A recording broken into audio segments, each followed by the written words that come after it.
Germany's government is warning that the story in the New York Times this week that a pro-Ukrainian group may be behind the sabotage of the Nord Stream gas pipelines last year should be treated with caution because the attack could still have been a so-called false flag operation.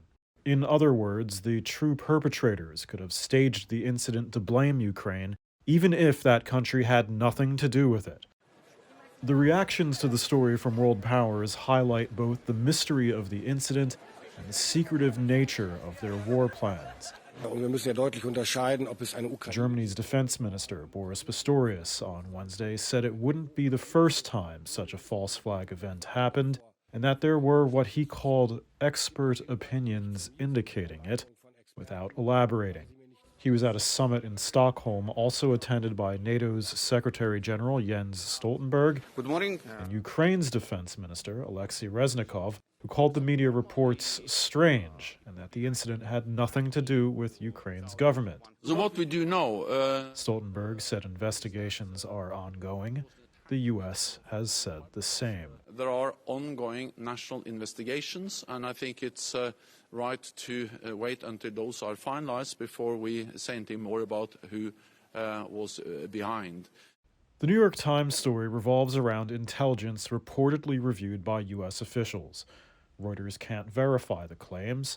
The Times says the intelligence reports draw no firm conclusions, but that pro-Ukraine saboteurs were likely behind it.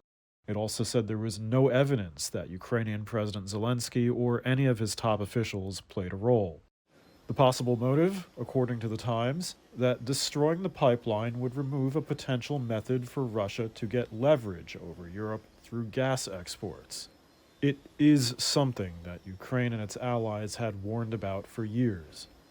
The Russian government has suggested that the New York Times report could be a coordinated effort to divert attention.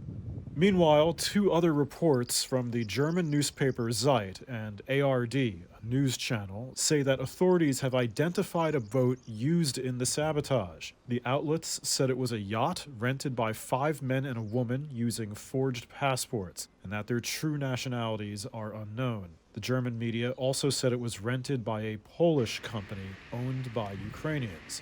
German federal prosecutors on Wednesday confirmed that they raided the yacht, but that it was chartered by a German company.